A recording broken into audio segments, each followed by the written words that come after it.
Good morning Odisha. आज मे 20 तारीख बुधवार 30 टी गुरुत्वपूर्ण न्यूज उपरे आसंतु नजर पकाइबा। आज देशव्यापी बंद रहिबो समस्त औषध दुकान। आज ओडिशा समेत देशव्यापी समस्त औषध दुकान बंद रहिबो। ओडिशा रे औषध दुकान गुड़िकु बंद रखिबाकू आह्वान देइछि Utkal chemistry and druggist association. Online रे औषध बिक्री उपरे कटकणा, कॉर्पोरेट संस्था देउथिबा अत्यधिक रिहाती को नियंत्रण करिबा एवं ऑनलाइन रे सस्ता रे बिक्री हेउथिबा औषधर मान जांच करिबा आदि तीनोटी दाबी एसोसिएशन पक्षरु सरकारक पाखरे रखा जायतिला। एभली कारोबार राज्यर 35,000 रिटेल व्यवसायी को प्रभावित करुछि। तेबे राज्य किंबा केंद्र सरकार ए दाबीगुड़िक उपरे एसोसिएशन सह कौनसी आलोचना करिनांती। तेणु पूर्व चेतावनी अनुसार बुधवार देशव्यापी औषध दुकान बंद रहिबो। अपरपक्षे बंद समय परिस्थितिर मुकाबिला सकाशे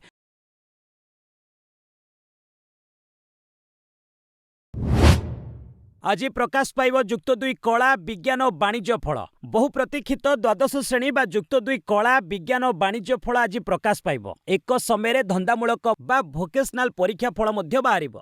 उच्च माध्यमिक शिक्षा परिषद द्वारा परिचालित ए परीक्षा चलित वर्ष 4 लाख ऊर्ध्व छात्र छात्री देइछन्ति।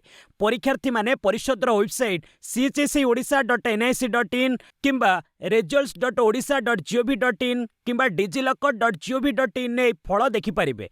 छात्र छात्री माने डिजिलॉकर रु निज मार्कशीट मध्य डाउनलोड करि परिबे। विगत वर्ष मानकरे प्रथमे विज्ञान और वाणिज्य परीक्षा फल प्रकाश पाउथिला एवं परे कला फल बाहरुथिला।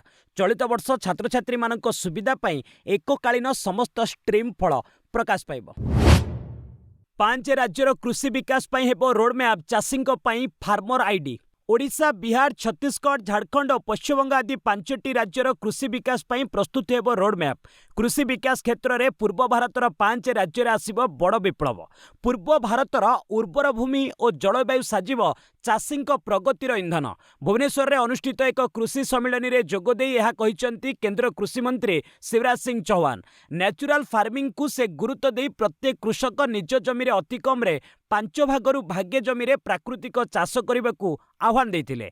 जून 1 रु 15 देशव्यापी खेत बंचा अभियान हेब। शीघ्र चाषींक पई हेब फार्मर आईडी। एथिरे चाषींक संपत्ति, परिवार सदस्य और जमी हिसाब रहिबो। एहा द्वारा सेमानंकु तुरंत ऋण मिल पारिबो बोली से कहितिले। भुवनेश्वर रे प्रतिष्ठा हेबो ESI medical college. Bhubaneswar Andharua ठारे ईएसआई मेडिकल कॉलेज हॉस्पिटल प्रतिष्ठा हेबो। एथिपई ओडिशा सरकारक श्रम कर्मचारी राज्य बीमा विभाग एवं भारत सरकारक कर्मचारी राज्य बीमा निगम मध्य एक बुझामणा पत्र स्वाक्षरित होईछि। एही बृहत प्रकल्पर स्थायी भित्तिभूमि अंधारुआ ठारे निर्माण हेबो। मेडिकल कॉलेजर कार्य तुरंत आरंभ करबाकू वर्तमान भुवनेश्वर चंद्रशेखरपुर स्थित ईएसआई हॉस्पिटल को व्यवहार करा जिवो। एथिपई श्रम विभाग पक्षरु उक्त हॉस्पिटल को आनुष्ठानिक भाव कर्मचारी राज्य बीमा निगम को हस्तांतर करा जायछि। एही नूतन मेडिकल कॉलेज प्रतिष्ठा द्वारा आगामी दिन में राज्यर श्रमिक और बीमाभुक्त कर्मचारी माने अत्याधुनिक चिकित्सा सेवा पाई परिबे। जलुछि पश्चिम ओडिशा, तातीरे सिझुछि सारा ओडिशा। एबे मिलिबनी निस्तार। एक पार्श्व दक्षिण पश्चिम मौसुमी और अंडमान और पूर्व केन्द्र बंगोपसागर रे धीरे धीरे अग्रसर हेबार लागिछि। अपर पार्श्व समग्र ओडिशा एबे तातीरे सिझिबार लागिछि। असह्य गरम एवं प्रबल गुळुगुळी लोकंकु नयंत करुछि। विशेषकर पश्चिम ओडिशार सबु सहर रे तापमात्रा बढ़ी चलिछि। आसंता 5 रु 6 दिन पर्यंत पाणीपागरे किछि परिवर्तन हेबार नाही। अवश्य गोटी दुईटी जिले में कालबैशाखी सामान्य आश्वस्ति आनीपारे। मंगलवार राज्यर 18टी सहर में तापमात्रा 40 डिग्री सेल्सियस को टपी जाइथिला। झारसुगुड़ा दिन बेला सर्वोच्च तापमात्रा 44.8 डिग्री रही। अनुगुल 43.6, संबलपुर 43.6, हीराकुद 44, तालचेर 43, बलांगीर 42.2, टिटलागढ़ 42.3, सोनपुर 42.6, बौद्ध 43, बरगढ़ 41, भुवनेश्वर 40.1, बारिपदा 40.2, भवानीपाटना 41.5, नयगढ़ 41.9, भद्रक 40.2, जाजपुर 40.2 एवं राउरकेला 40 डिग्री रहितिला। साधारण जनता पुणी तैल माड़। द्वितीय थर लगी बढ़िला तेल दर। साधारण जनता उपरे पुणी महंगा माड़ होईछि। मंगलवार पेट्रोल और डीजेल दर प्रति लिटर पिछा 90 पैसा बढ़ी। फल गोटे सप्ताह कम समय मध्य क्रमागत द्वितीय थर लगी तैल दर वृद्धि पाई। एथिपूर्व गत शुक्रवार तेल कंपानी गुड़िक उभय पेट्रोल और डीजेल दर लिटर पिछा प्राय 3 टंका बढ़ाई। फल 5 दिन मध्य दुईटी तैल उपर लिटर पिछा पाखापाखि 4 टंका महंगा होईछि। एहाकु नै साधारण जनता मध्य प्रबल जन असंतोष देखा मिली। सद्य वर्धित मूल्य अनुଯାयी जातीय राजधानी दिल्ली में मंगलवार पेट्रोल दर 97 टंका 77 पैसा बढ़ी 98 टंका 64 पैसा पहुंची। सेहिभଳି डीजेल दर 91 टंका 58 पैसा प्रति लिटर होईछि। सेहिभଳି कोलकाता पेट्रोल 109 टंका 70 पैसा और डीजेल 96 टंका 7 पैसा होईछि। भारत आसिबे रूस राष्ट्रपति पुतिन ब्रिक्स सम्मेलन में जोगदेबे। रूस राष्ट्रपति व्लादिमीर पुतिन आसंता सेप्टेम्बर मासरे भारत आसिबे। से सेप्टेम्बर 12-13 तारिख रे नुआ दिल्ली रे अनुष्ठित हेबाकु थिबा ब्रिक्स सम्मेलन रे सामिल हेबे। क्रेमलिन परामर्शदाता यूरी उसाकोव मंगलवार यह प्रकाश करिसंती। वर्षक मध्य यह पुतिनकर द्वितीय भारत गस्त हेबो। यह पूर्व से 2025 डिसेम्बर मासरे भारत आसीथिले। सेतबेले प्रधानमंत्री नरेंद्र मोदी सहित से 23तम भारत रूस वार्षिक शिखर सम्मेलन में भाग नहीं। से गस्त समय मोदी तांकु ब्रिक्स सम्मेलन में सामिल हेबाकु निमंत्रण करथिले। ब्रिक्स शिखर सम्मेलन एक वार्षिक बैठक। से बैठक में ब्राजिल, रूस, भारत, चीन और दक्षिण आफ्रिका भली देशर नेता सामिल होइतांती। चलित वर्ष भारत ब्रिक्स अध्यक्षता करुछि। कतार साउदी अनुरोध रे ईरान उपर आक्रमण को टाळिले ट्रम्प। ईरान उपर अमेरिका करबाकु थिबा आक्रमण को राष्ट्रपति डोनाल्ड ट्रम्प स्थगित रखिछंती। कतार, साउदी अरब, संयुक्त अरब एमिरेट्स आदि मध्यप्राच्य देशगुड़िकर अनुरोध क्रमे ए निष्पत्ति निया जाइथिबा ट्रम्प कहिछंती। अमेरिका एवं ईरान मध्य आलोचना, बुझामणा एवं चुक्तिनामा हेबा लगी समय लागिबो बोली कहिबा परे से आक्रमण रोकिछंती। सोशल मीडिया रे ट्रम्प लिखिछंती, उपसागरीय देशगुड़िकर नेतामानक कहिबा अनुसार वर्तमान युद्ध बंद लगी गुरुत्वपूर्ण आलोचना चलिछि। अमेरिका समेत मध्यप्राच्य एवं एहा बाहर थिबा समस्त देश पई ग्रहणीय हेबा भली एक चुक्ति हेब। शांति आलोचना पई ईरान को सुजोग दिया जाउछि, किंतु ईरान कोनोसी चुक्तिनामा न कले जेकोनोसी मुहूर्त रे भयंकर आक्रमण हेबो बोली ट्रम्प धमक दैछंती।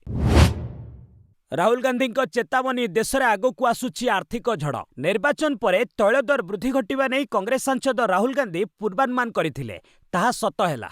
उभय पेट्रोल और डीजेल दर लिटर 3 टंका लेखाएं बढ़िला। मंगलवार पुणी 90 पैसा लेखाएं बढ़ी। एबे राहुल रायबरेली रे कहिसंती, देश में खूब शीघ्र आर्थिक झड़ बहिबाकू जाउछि। प्रधानमंत्री नरेंद्र मोदी जो आदानी और अंबानी आर्थिक ढांचा प्रस्तुत करथिले ता भांगी चूरमार होइजिबो, किंतु यार क्षति साधारण जनता को मुंडाइबाकू पड़िबो। आगकू बहुत कठिन समय आसुछि, किंतु ए बाबद रे विहित कार्यानुष्ठान नेउनाहांती मोदीजी। ओलटा जनता को विदेश यात्रा न करिबाकू कहि निजे दुनिया सारा चक्कर काटुछंती।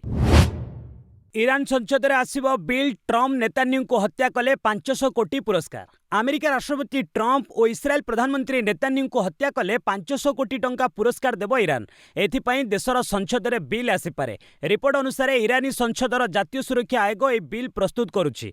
आयोगर मुख्य इब्राहिम अजीजी कहिसंती, इस्लामिक रिपब्लिकर सैन्य एवं सुरक्षा बलगुड़िकर जवाबी कार्यानुष्ठान नाम बिल प्रस्तुति चली। संसद में खूब शीघ्र यह उपर भोटिंग होई पारे। यह अनुसार जी भी ट्रम्प और नेतान्याहू को हत्या करिवो ताकू पुरस्कार दिया जिवो। ईरान सर्वोच्च नेता आयतुल्लाह अली खामेनेई समेत अनेक सेना कमांडर और राजनेता मृत्यु पर ईरान यह पदक्षेप ग्रहण करिछि। इतिमध्य ईरान इस्लामिक रिवोल्यूशनरी गार्ड कर्पसर जड़े अवसरप्राप्त सदस्य अफुटा गोला बारूद को निष्क्रिय करुथिबा बेले प्राण हराइछंती। मणिपुर रे जातीय राजमार्ग 6 दिन धरी बंद। कुकी और नागा आदिवासी आंदोलन जोगु मणिपुर जीवन रेखा भाव परिचित जातीय राजपथ नंबर 2 गत 6 दिन है बंद रही। गत 13 तारिख में कांग पोकोपी और सेनापति जिले में सशस्त्र व्यक्ति माने 3 जन पाद्री को हत्या करने सह 38 जन को अपहरण करते। एपर्यंत 31 जन को मुक्त कर। नागा समुदायर 7 जन पणबंदी सशस्त्र कुकी गोष्ठी कब्जार अच्छा। अन्यपक्षे कुकी समुदाय अभियोग करिसेंती कि एबे भी नागा गोष्ठी कब्जार सेमानक संप्रदायर 14 जन पणबंदी रही। गत 14 तारिख रु 5 दिन बंद डाकरा दि जाइथिला बेले एहाको आहुरी 2 दिन बढ़ाई दिया जाइछि। राजपथ बंद जोगु 1000 रु अधिक ट्रक और अन्य पण्यवाही गाड़ी विभिन्न स्थान में अटक रही। बुला कुकुर मामला सुप्रीमकोर्ट कहिले असुस्थ विपज्जनक कुकुर को मारिबा पई विचार करा जिबा उचित। बुला कुकुर मामला रे सुप्रीमकोर्ट राज्यगुड़िक उपर असंतोष प्रकाश करिसेंती। मंगलवार बुला कुकुर मामला रे सुनानी करिबा समय सर्वोच्च अदालत कहिसेंती जे राज्यगुड़िक प्राणी जन्म नियंत्रण नियम पालन करने उचित। तेबे एही परिस्थिति उपजी नथांता। 7 नवेम्बर रे दिया जाइथिबा आमर निष्पत्ति को राज्य सरकार माने सठिक भाव पालन करूनांती। एहाकू कोर्टर अवमानना बोली विवेचना कराजिवो। सुप्रीमकोर्ट आहुरी मध्य कहिसंती जे कुकुर माने पिल्ला और वृद्ध मानंकू कामुडुछंती। वर्तमान देश में कुकुर कामुड़ा समस्या चिंतार विषय। राबिज रोग रे अनेक मृत्यु घटी। आमे एपरी परिस्थिति प्रति आखि बुझी पारिबु नहीं। आमे प्राणी कल्याण बोर्ड रो एसओपी को चैलेंज करुथिबा समस्त आवेदन को खारज करुछु। एथिस गुरुतर असुस्थ और विपज्जनक कुकुर मानंकू मारिबा पई विचार कराजिबा उचित बोली कोर्ट कहिसंती। 10 दिन मध्य अभिषेक बनर्जी को द्वितीय झटका सरकारी नोटिस जारी कला कोलकाता म्युनिसिपल कॉर्पोरेशन। पश्चिमबंग में ममता बनर्जी क्षमतार हटिबार 10 दिन मध्य टीएमसी साधारण संपादक अभिषेक बनर्जी को आउ एक बड़ झटका लगी। गत सप्ताह अभिषेक विरोध में एफआईआर रुजु होता। निर्वाचन समय केंद्र गृहमंत्री अमित शाह विरुद्ध में उत्तेजनापूर्ण बयान देवा घटना यह मामला रुजु होता। एवं कोलकाता म्युनिसिपल कॉर्पोरेशन तथा केएमसी अभिषेक को नियम उल्लंघन पर नोटिस जारी करिछि। ए नोटिस कोलकातार दुईटी लोकप्रिय अंचल कालीघाट रोड और हरीश मुखर्जी स्थित अभिषेक बासभवन को पठा जाइछि। रिपोर्ट अनुसार केएमसी अभिषेक उभय बासभवन निर्माण कार्य उपरे प्रश्न उठाइछि। केएमसी धारा 401 अनुसार कार्यानुष्ठान ग्रहण करा जाइछि। अभिषेक को उभय गृह पर अनुमोदित कोठा योजना तुरंत निगम को दाखल करने को निर्देश दिया जाइछि। पश्चिमबंगर फाल्ता निर्वाचन ओहरिले टीएमसी प्रार्थी। पश्चिमबंगर फाल्ता विधानसभा आसन में द्वितीय थर भोटिंग हेबार 2 दिन पूर्व टीएमसी प्रार्थी जहांगीर खान निर्वाचन लड़िबे को मना कर दैछंती। एक सांबादिक सम्मेलन करी से निर्वाचन ओहरी जाइथिबा कहिसंती। गत एप्रिल 29 रे फाल्ता रे भोटिंग होइतिला। तेबे मतदान बेले केतेक बूथ रे ईवीएम रे बीजेपी बटन उपरे टेप लगा जाइथिबा जणा पड़िथिला। अन्य केतेक बूथ रे ईवीएम रे भी अनियमितता अभियोग आसीथिला। एहा परे निर्वाचन कमिश्नर मे 21 रे सही आसन रे पुणी थरे भोटिंग करबाकू निष्पत्ति नेथिले। आसंता 24 तारिख रे सही आसन रो फलाफल प्रकाश पाइबो। निर्वाचन ओहरिबा बाबद रे जहांगीर कहितिले, मु फाल्तार पुओ, एठारे शांति बजाय रहू। मुख्यमंत्री शुभेंदु अधिकारी फाल्ता पई स्वतंत्र पैकेज देउछंती। तेणु निर्वाचन मु दूरे रहिबाकू निष्पत्ति नेछि। दिल्ली हाईकोर्ट अवमानना मामला केजरीवाल को समेत आप नेता को नोटिस। दिल्ली हाईकोर्ट एक अवमानना मामला रे मंगलवार आम आदमी पार्टी तथा आप्र एकाधिक नेता समन करिसेंती। सेमानंक मध्यरे आप्र संयोजक तथा पूर्वतन मुख्यमंत्री अरविंद केजरीवाल, संजय सिंह, मनीष सिसोदिया और विनय मिश्र विरोध में नोटिस जारी करिसेंती। कोर्ट 4 सप्ताह मध्य समस्तंक ठारू उत्तर मागिछंती। कोर्ट ए मामलार परवर्ती शुणाणी अगस्ट 4 तारिख रे करबाकू समय धार्य करिसेंती। एथिसह कोर्ट समस्त सोशल मीडिया रेकर्ड संरक्षण करी कोर्ट रेकर्ड रे रखिबाकू निर्देश देइछंती। कोर्ट एहा मध्य कहिसंती जे एई मामलारे जणे आमिष क्यूरी नियुक्त कराजिवो। राजीव गांधी हत्याकांडर षड्यंत्रकारी पूर्वतन एलटीटी मुख्य को थलापति विजय श्रद्धांजलि। तमिलनाडु मुख्यमंत्री थालापति विजय एलटीटी प्रतिष्ठाता भी प्रभाकरन को तांको मृत्यु वार्षिकी रे श्रद्धांजलि जणाइछंती। विजय सामाजिक गणमाध्यम रे लिखिछंती जे आमे मुल्ली भाई कल्लंक स्मृति को आम हृदय रे स्मरण करिबु। आमे सर्वदा विदेश रे रहुतिबा आमर तमिल भाई भौणी मानक अधिकार पई एकतारे ठिया हेबो। उल्लेखयोग्य सारा विश्व में श्रीलंकार तमिल माने प्रतिवर्ष मे 18 तारिख को मुल्ली भाईकाल स्मारकी दिवस भाव में पालन करती। तेबे 1991 मसीह पूर्वतन प्रधानमंत्री राजीव गांधी हत्याकांड रे संपृक्ति पई एलटीटी भारत में निषिद्ध। एही मामला रे प्रभाकरन को मुख्य अभियुक्त भाव में विवेचना करा जाउछि। जम्मू कश्मीर भली संस्कृति पश्चिमबंग रे हेबाकू देबी नहीं कहले शुभेंदु। पुलिस उपरे आक्रमण और भंगारुजा घटना को नहीं पश्चिमबंग मुख्यमंत्री शुभेंदु अधिकारी क्षोभ प्रकाश करिसेंती। से चेतावनी देई कहिसेंती जे एपरी मामला रे कठोर आईनगत कार्यानुष्ठान नियाजिबो। जदि एपरी घटनार पुनरावृत्ति घटे तेबे मोठारू खराब आउ केही हेबे नहीं। पश्चिमबंग रे अशांति, गुंडागिरी और देश विरोधी कार्यकलाप को आदौ सह्य कराजिबो नहीं।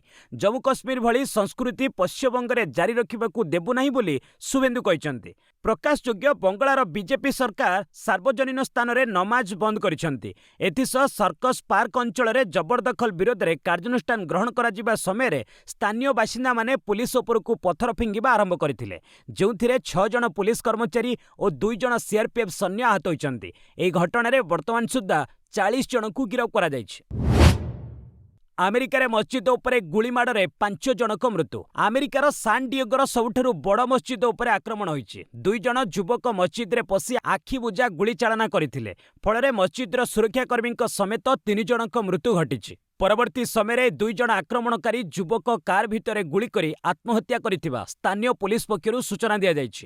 ଏହି 2 ଜଣ ଯୁବକଙ୍କ ବୟସ 17-19 ବର୍ଷ ହେବ ବୋଲି ଜଣାପଡ଼ିଛି। ପୁଲିସ ବର୍ତ୍ତମାନ ଗୁଳିକାଣ୍ଡ ପଛର କାରଣ ନିର୍ଣ୍ଣୟ କରିବାକୁ ଚେଷ୍ଟା କରୁଛି। ଏହାକୁ ଘୃଣା ଅପରାଧ ଭାବରେ ତଦନ୍ତ କରାଯାଉଛି। ଆକ୍ରମଣକାରୀମାନେ ମୃତ ଅବସ୍ଥାରେ ଥିବା କାର୍ ଭିତରେ ଇସଲାମିକ ବିରୋଧୀ ଲେଖା ମିଳିଛି।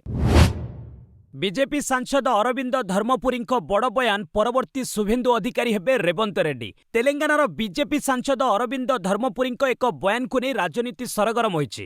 ଅରବିନ୍ଦ କହିଛନ୍ତି ଯେ ବରିଷ୍ଠ ନେତାମାନଙ୍କୁ ଅଣଦେଖା କରି କଂଗ୍ରେସ ରେବନ୍ତ ରେଡ୍ଡିଙ୍କୁ ମୁଖ୍ୟମନ୍ତ୍ରୀ ଭାବରେ ନିଯୁକ୍ତି ଦେଇଛି। କଂଗ୍ରେସର ଏହା ଏକ ବଡ଼ ଭୁଲ ନିଷ୍ପତ୍ତି। ଯାହା ଏକ ବଡ଼ ରାଜନୈତିକ ଭୁଲ ପ୍ରମାଣିତ ହୋଇପାରେ।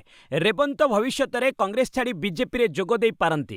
ପଶ୍ଚିମବଙ୍ଗର ଶୁଭେନ୍ଦୁ ଅଧିକାରୀଙ୍କ ସହ ସେ ରେବନ୍ତଙ୍କୁ ତୁଳନା କରିଛନ୍ତି। ଅରବିନ୍ଦ କହିଛନ୍ତି ଯେ ପଶ୍ଚିମବଙ୍ଗରେ ଶୁଭେନ୍ଦୁ ଟିଏମସି ଛାଡ଼ି ବିଜେପିରେ ଯୋଗ ଦେଇଥିଲେ। ପରେ ସେ ମମତାଙ୍କ ବଡ଼ ବିରୋଧୀଙ୍କ ମଧ୍ୟରୁ ଜଣେ ହୋଇଥିଲେ। ଏବେ ସେ ବିଜେପିର ମୁଖ୍ୟମନ୍ତ୍ରୀ ହୋଇଛନ୍ତି। ସେହିପରି ତେଲେଙ୍ଗାନାରେ ମଧ୍ୟ ଏକ ବଡ଼ ରାଜନୈତିକ ପରିବର୍ତ୍ତନ ଘଟିପାରେ। ବିଜେପି ସାଂସଦଙ୍କ ଏହି ବୟାନ ଏବେ ତେଲେଙ୍ଗାନାର ରାଜନୀତିରେ ହଇଚଇ ସୃଷ୍ଟି କରିଛି। ପ୍ରଭାକରନଙ୍କୁ ଶ୍ରଦ୍ଧାଞ୍ଜଳି ଜଣାଇ ବିବାଦରେ ତାମିଲନାଡୁ ମୁଖ୍ୟମନ୍ତ୍ରୀ ବିଜୟ। ବେଆଇନ ଘୋଷିତ ଏଲ୍ଟିଟି ମୁଖ୍ୟ ଭେଲୁପିଲାଇ ପ୍ରଭାକରନଙ୍କୁ ଶ୍ରଦ୍ଧାଞ୍ଜଳି ଜଣାଇ ବିବାଦରେ ପଡ଼ିଛନ୍ତି ତାମିଲନାଡୁ ମୁଖ୍ୟମନ୍ତ୍ରୀ ବିଜୟ। ବିଜୟ ତାଙ୍କ ସୋସିଆଲ ମିଡିଆ ଏକ୍ସରେ ଶ୍ରଦ୍ଧାଞ୍ଜଳି ଦେଇ ଲେଖିଥିଲେ, ଆମେ ମୁଲିଭୈକଲଙ୍କ ସ୍ମୃତିକୁ ହୃଦୟରେ ସାଇତି ରଖିବୁ। ସମୁଦ୍ର ଆରପଟେ ରହୁଥିବା ତାମିଲ ଭାଇଙ୍କ ଅଧିକାର ପାଇଁ ଏକଜୁଟ ହୋଇ ଠିଆ ହେବୁ। ଏହି ପ୍ରସଙ୍ଗକୁ ନେଇ ବିଜେପି କଂଗ୍ରେସକୁ ଟାର୍ଗେଟ କରିଛି। କହିଛି ରାହୁଲ ଗାନ୍ଧୀଙ୍କ ପିତା ରାଜୀବ ଗାନ୍ଧୀଙ୍କ ହତ୍ୟା ପଛରେ ପ୍ରଭାକରନ ହିଁ ଦାୟୀ ଥିଲେ। ତେଣୁ ତାଙ୍କୁ ବିଜୟ ଶ୍ରଦ୍ଧାଞ୍ଜଳି ଜଣାଇବାକୁ ରାହୁଲ ସମର୍ଥନ କରନ୍ତି କି? ଅନ୍ୟପକ୍ଷରେ ବିଜୟଙ୍କୁ ସମର୍ଥନ କରିଛି ତାଙ୍କ ଦଳ ଟିଭିକେ। ଟିଭିକେ କହିଛି ଶ୍ରୀଲଙ୍କାରେ ହତ୍ୟାର ଶିକାର ହୋଇଥିବା ହଜାର ହଜାର ତାମିଲଙ୍କୁ ଶ୍ରଦ୍ଧାଞ୍ଜଳି ଜଣାଇବା ଥିଲା ବିଜୟଙ୍କ ଉଦ୍ଦେଶ୍ୟ, କିନ୍ତୁ ପ୍ରଭାକରନଙ୍କୁ ନୁହେଁ। 1991ରେ ରାଜୀବ ଗାନ୍ଧୀଙ୍କ ହତ୍ୟା ପରେ ଏଲ୍ଟିଟିକୁ ଭାରତ ସରକାର ବେଆଇନ ଘୋଷଣା କରିଥିଲେ। 2009 ମେ 18 ତାରିଖରେ ଶ୍ରୀଲଙ୍କା ସେନାର କାର୍ଯ୍ୟାନୁଷ୍ଠାନରେ ପ୍ରଭାକରନଙ୍କ ମୃତ୍ୟୁ ଘଟିଥିଲା। ବିଶ୍ୱ ବଜାର ଟେକ୍ ଜଗତର ବଡ଼ ଖବର ମସ୍କକୁ ଝଟକା ଆନ୍ଥ୍ରୋପିକ୍ ଶୀର୍ଷରେ। ଟେକ୍ ଜଗତର ବହୁ ପ୍ରତୀକ୍ଷିତ ଘଟଣାରେ ଓପନ୍ ଏଆଇ ବିରୋଧରେ ଏଲନ୍ ମସ୍କଙ୍କ ମାମଲାକୁ କୋର୍ଟ ଖାରଜ କରିଦେଇଛନ୍ତି। ଏହି ମାମଲା ସମୟସୀମା ବାହାରେ ବୋଲି କହି କୋର୍ଟ ଏହାକୁ ବନ୍ଦ କରିଛନ୍ତି। ଅନ୍ୟପକ୍ଷରେ ସିଏନ୍ବିସିର 2026 ଡିସରପ୍ଟର 50 ତାଲିକାରେ ଓପନ୍ ଏଆଇକୁ ପଛରେ ପକାଇ ଆନ୍ଥ୍ରୋପିକ୍ ପ୍ରଥମ ସ୍ଥାନ ଅଧିକାର କରିଛି। ସେପଟେ ବଜାରରେ ଟେକ୍ ସେୟାରଗୁଡ଼ିକର ଦର ହ୍ରାସ ପାଇଛି। ସିଗେଟ୍ କମ୍ପାନୀ ନିଜର ଉତ୍ପାଦନ ସମସ୍ୟା ନେଇ ସତର୍କ କରାଇବା ପରେ ସେୟାର ବଜାରରେ ହଲଚଲ ସୃଷ୍ଟି ହୋଇଛି। ହୋମ୍ ଡିପୋ ଭଲ ଫଳାଫଳ ଦେଇଥିଲେ ମଧ୍ୟ ସାମଗ୍ରିକ ବଜାରରେ ଅସ୍ଥିରତା ରହିଛି। ଆମେରିକାରେ ନୂତନ ଫେଡେରାଲ ରିଜର୍ଭ ଅଧ୍ୟକ୍ଷ ଭାବେ କେଭିନ୍ ୱାର୍ଡସଙ୍କ ନିଯୁକ୍ତି ଏବଂ ଟ୍ରମ୍ପଙ୍କ ଏକ ବିବାଦୀୟ ଆଇନଗତ ବୁଝାମଣା ଏବେ ଚର୍ଚ୍ଚାର ବିଷୟ ପାଲଟିଛି। ରାଜନୈତିକ ଏବଂ ଆର୍ଥିକ ଘଟଣାକ୍ରମ ମଧ୍ୟରେ ବିଶ୍ୱ ବଜାର ଉପରେ ଏହାର ପ୍ରଭାବ ସ୍ପଷ୍ଟ ଦେଖିବାକୁ ମିଳୁଛି। ଭାରତରେ 5700 କୋଟି ନିବେଶ କରିବ ଖାଦ୍ୟ ପାନୀୟ କମ୍ପାନୀ ପେପ୍ସିକୋ। ଖାଦ୍ୟ ପାନୀୟ କମ୍ପାନୀ ପେପ୍ସିକୋ ଇଣ୍ଡିଆ ଆସନ୍ତା 2030 ସୁଦ୍ଧା ଭାରତରେ 5700 କୋଟି ଟଙ୍କା ନିବେଶ କରିବ। ଖାଦ୍ୟ ବ୍ୟବସାୟ ପାଇଁ ଉଦ୍ଦିଷ୍ଟ କାରଖାନାର ଉତ୍ପାଦନ ବୃଦ୍ଧିରେ ଏହି ନିବେଶ ହେବ। କମ୍ପାନୀର ଭାରତ ଓ ଦକ୍ଷିଣ ଏସିଆ ପାଇଁ ଥିବା ସିଓ ଜାଗୃତ କୋଟେଚା ଏହା କହିଛନ୍ତି। କମ୍ପାନୀ ମୁଖ୍ୟତଃ ମଧ୍ୟପ୍ରଦେଶ, ଆସାମ ଓ ତାମିଲନାଡୁରେ ଥିବା ଏହାର କାରଖାନାର ସମ୍ପ୍ରସାରଣ କରିବ। ମଧ୍ୟପ୍ରଦେଶରେ କନସେଣ୍ଟ୍ରେଟ୍ କାରଖାନା ଏବଂ ଆସାମ ଓ ତାମିଲନାଡୁରେ ସ୍ନାକ୍ସ କାରଖାନା ସମ୍ପ୍ରସାରଣ କରାଯିବ। ପେପ୍ସିକୋର ବୃହତ 13ଟି ବଜାର ମଧ୍ୟରୁ ଭାରତ ଅନ୍ୟତମ। 2025 ମସିହାରେ ପେପ୍ସିକୋ ଇଣ୍ଡିଆ 905 କୋଟି ଟଙ୍କାର ଟିକସ ପରବର୍ତ୍ତୀ ଲାଭ କରିଛି। ଡଲାର ତୁଳନାରେ ଟଙ୍କାର ସର୍ବକାଳୀନ ପତନ ଖସିଲା 96.60କୁ। ଭାରତୀୟ ମୁଦ୍ରା ବଜାରରେ ଏକ ବଡ଼ ଧରଣର ସଙ୍କଟ ଦେଖାଦେଇଛି। ମଙ୍ଗଳବାର ଆନ୍ତଃ ବ୍ୟାଙ୍କ ବୈଦେଶିକ ମୁଦ୍ରା ବଜାରରେ ଭାରତୀୟ ଟଙ୍କା ରେକର୍ଡ ସ୍ତରକୁ ଖସି ଡଲାର ପିଛା 96.60କୁ ଛୁଇଁଛି। ଶେଷରେ ଟଙ୍କା 32 ପଇସା ହ୍ରାସ ପାଇ 96.52ରେ ବନ୍ଦ ହୋଇଛି। ଚଳିତ ବର୍ଷ ଟଙ୍କାର ମୂଲ୍ୟ 7%ରୁ ଅଧିକ ହ୍ରାସ ପାଇଥିବା ବେଳେ ଏହା ଏସିଆର ସବୁଠାରୁ ଦୁର୍ବଳ ମୁଦ୍ରାରେ ପରିଣତ ହୋଇଛି। କ୍ରୁଡ୍ ଅଏଲର ବର୍ଦ୍ଧିତ ମୂଲ୍ୟ, ମଧ୍ୟପ୍ରାଚ୍ୟରେ ଉତ୍ତେଜନା ଏବଂ ବୈଦେଶିକ ପୁଞ୍ଜି ପ୍ରତ୍ୟାହାର ଯୋଗୁଁ ଟଙ୍କା ଉପରେ ଚାପ ବଢ଼ିଛି। ମିରେ ଆସେଟ୍ ସେୟାର ଖାନର ବିଶେଷଜ୍ଞଙ୍କ ମତରେ ଆଗାମୀ ଦିନରେ ଟଙ୍କା 96ରୁ 96.60 ପରିସରରେ ରହିପାରେ। ତେବେ ରିଜର୍ଭ ବ୍ୟାଙ୍କର ହସ୍ତକ୍ଷେପ ଏବଂ ସୁନା ରୂପା ଆମଦାନୀ ଉପରେ କଟକଣା ଟଙ୍କାକୁ କିଛି ମାତ୍ରାରେ ସହାୟତା କରିପାରେ ବୋଲି ଆଶା କରାଯାଉଛି। शेयर बजार रे कंपन सेंसेक्स 114 पॉइंट खसिला। मंगलवार भारतीय शेयर बजार रे एक मिश्रित कारोबार देखिबा मिली। दिनर आरंभ भल होउतिले मध्य शेष समय रे बजार चापर सम्मुखीन होइतिला। सेंसेक्स 114 पॉइंट ह्रास पाई 75,201 रे बंद होइतिबा बेले निफ्टी 23,618 पॉइंट रे स्थिर होइछि। एही समय रे कोटक महिंद्रा बैंक, टाइटन एवं अल्ट्राटेक सीमेंट शेयर मूल्य प्राय 2% पर्यंत ह्रास पाइछि। अन्य पक्षरे आईटी कंपनी गुड़िक मध्य रे इन्फोसिस एवं एचसीएल टेक भल प्रदर्शन करिसेंति। क्रूड ऑयल दर वृद्धि एवं मध्यप्राच्य रे उत्तेजना सत्ते एमके ग्लोबल मार्च 2027 सुधा निफ्टी 29,000 स्तर छुईंब बोली आशा रखिछि। अफगानिस्तान सीरीज पई टीम इंडिया रे 5 नुआ खेलाड़ी। अफगानिस्तान विपक्ष श्रृंखला पई उभय दिनिकिया टेस्ट सकाशे भारतीय क्रिकेट टीम घोषणा करा जायछि। उभय टीम रे अधिनायक दायित्व शुभमन गिल को दिया जायछि। टेस्ट टीम और दिनिकिया रे 5 जण नुआ खेलाड़ी को शामिल करा जायछि। टेस्ट टीम रे मानव सुथार, गुरनूर सिंह, हर्ष दुबे एवं दिनिकिया टीम रे प्रिंस यादव और हरप्रीत ब्रार को सुजोग मिली। टेस्ट टीम रे यशस्वी जयसवाल, केएल राहुल, साई सुदर्शन, ऋषभ पंत, देवदत्त पडिक्कल, नीतीश रेड्डी, वाशिंगटन सुंदर, कुलदीप यादव, मोहम्मद सिराज, प्रसिद्ध कृष्णा अछंती। दिनिकिया टीम रे रोहित शर्मा, विराट कोहली, श्रेयस अय्यर, केएल राहुल, ईशान किशन, हार्दिक पांड्या, नीतीश रेड्डी, वाशिंगटन सुंदर, कुलदीप यादव, अर्शदीप सिंह रहिचंती। जून 6 रु 10 न्यू चंडीगढ़ रे दुई देश मध्य गोटे टेस्ट खेला जिवो। तीनोटी दिनिकिया धर्मशाला, लखनऊ एवं चेन्नई रे खेला जिवो। षष्ठ थर लगी फिफा विश्वकप खेलिबे रोनाल्डो। फुटबॉल सर्वोच्च प्रतियोगिता फिफा विश्वकप 23तम संस्करण जून 11 रु अमेरिका, कानाडा और मेक्सिको रे मिलित भाव आयोजित हेबो। एही मेगा इवेंट लगी 26 जणिया पोर्तुगाल दल घोषणा करिसेंति। वेटरान स्ट्राइकर क्रिस्टियानो रोनाल्डो को घोषित दलर नेतृत्व भार दिया जायछि। 41 वर्षीय किंबदंती खेलाड़ी रेकर्ड षष्ठ थर लगी विश्वकप खेलिबे। अंतर्जातीय फुटबॉल पुरुष फुटबॉल इतिहास रे रोनाल्डो सर्वकालीन सर्वाधिक 143 टी गोल दै किंतु तांको दल आज पर्यंत विश्वकप विजयी होई पारि नै। रोनाल्डो समेत अर्जेंटीना तारका लियोनेल मेसी मध्य शेष और रेकर्ड षष्ठ थर लगी विश्वकप खेलिबार सुजोग पाइछन्ति। विश्वकप रे कंगो, कोलंबिया और उज्बेकिस्तान सह पोर्तुगाल ग्रुप के रे स्थान पाइछि। जून 17 रे कंगो सह खेली पोर्तुगाल अभियान आरंभ करिबो। भारत में खेला जिवो big bash league. Cricket Australia द्वारा आयोजित होउथिबा बिग बास लीग तथा बीबीएल आगामी संस्करण केतोटी मैच भारत में खेला जिवो। जेउथिरे टूर्नामेंट उद्घाटनी match Chennai M Chidambaram stadium रे हेबाकू स्थिर करा जायछि। जदि बीबीएल प्रथम मैच चेन्नई रे खेला जिवो तेबे उद्घाटनी समारोह मध्य सेठारे अनुष्ठित होई पारे। भारतीय क्रिकेट सर्वोच्च संस्था बीसीसीआई मध्य याको अनुमोदन करिथिबा जणा पड़िछि। गतकाली चेन्नई रे अनुष्ठित आईपीएल मैच समय ऑस्ट्रेलिया 5 जणिया दल जांच पई स्टेडियम रे उपस्थित थिले। बीसीसीआई सभापति मिथुन मानहास मध्य सेमानंक सहित आलोचना करथिले। उल्लेखयोग्य क्रिकेट ऑस्ट्रेलिया यार लीग को विश्वव्यापी विस्तार करने चाहूँगी। जदि भारत में यह खेल तेबे प्रथम थर ऑस्ट्रेलिया बाहर एक बीबीएल मैच अनुष्ठित होब। बांग्लादेश ऐतिहासिक सीरीज विजय निकटतर। घरे बांग्लादेश और पाकिस्तान मध्य चलिथिबा अंतिम तथा द्वितीय टेस्ट रोमांचक स्थिति रे पहुंची।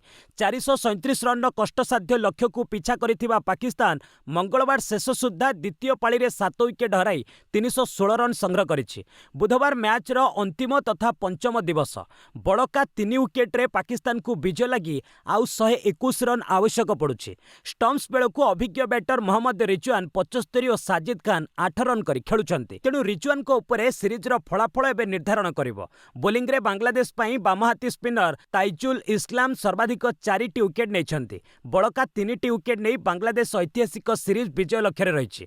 पूर्वरु ढाकारे अनुष्ठित सीरीज रो प्रथम मैच को 104 रन ने जीति बांग्लादेश 1-0 अग्रणी रहिछि। पंजाबी गायिका मृतदेह केनालू उद्धार अपहरण करा जायतिला। पंजाबी गायिका इंदर कौर को मृतदेह लुधियानार एक केनालू मिली। गत 13 तारिख रे बंधुक मुନରେ तांको अपहरण करा जायतिला। सेबेठारु तांकर कोनोसी पत्ता मिली नथिला। 29 वर्षीय इंदर कौर को हत्या करा जायतिबा परिवार लोके अभियोग करिसंती। अभियोग अनुसार गत 13 तारिख राति 8:30 रे से किछि सौदा आनिबाकू कार जोगे जायतिले किंतु आउ फेरी नथिले। खोजाखोजी करथिले मध्य तांकर पत्ता मिली नथिला। भुल्लर अंचलर जणे युवकंक उपरे संदेह करा जाउछि। युवक जनक वर्तमान कनाडा रे रहुछंती और किछि दिन हला विवाह करिबा लागि इंदरक उपरे चाप पकाउथिले। इंस्टाग्राम रे सुखविंदरक सह इंदरकर संपर्क होइतिला। 3 वर्ष धरि परस्पर संपर्क रे रहिबा परे सुखविंदर विवाह लागि चाहितिले किंतु से विवाहित तांकर संतान थिबारु इंदर तांको प्रस्ताव को आग्राह्य करथिले। उत्तराखंडर पूर्वतन मुख्यमंत्री बीसी खंडूरीଙ୍କ परलोक। उत्तराखंडर पूर्वतन मुख्यमंत्री तथा वरिष्ठ बीजेपी नेता मेजर जनरल भुवन चंद्र खंडूरीଙ୍କ परलोक घटिछि। बीसी खंडूरी भावे परिचित भुवन दीर्घदिन धरी असुस्थ थिले। डेराडून से शेष निश्वास त्याग करथिले। मृत्यु बेलकु तांकु 91 वर्ष बयस होइतिला। मेजर जनरल बीसी खंडूरी भारतीय सेनार जणे पूर्वतन अधिकारी थिले। सामरिक सेवा परे से राजनीति रे प्रवेश करथिले। तांकर कठोर श्रृंखला स्वच्छ भावमूर्ति और सचोट कार्य जोगु उत्तराखंड राजनीति रे तांकर एक स्वतंत्र परिचय थिला। 2007 मसीह खंडूरी प्रथम थर उत्तराखंडर मुख्यमंत्री होइतिले। मार्च 2007 रु जून 2009 पर्यंत से मुख्यमंत्री थिले। किंतु 2009 लोकसभा निर्वाचन में दलर खराब प्रदर्शन परे से इस्तफा देथिले। परे 2011 सेप्टेम्बर रु 2012 मार्च पर्यंत से द्वितीय थर मुख्यमंत्री रहितिले। बस आज एट रखिबा पुणी ने आसीबी लेटेस्ट अपडेट से पर्यंत विदाय नउची। जय हिंद जय भारत।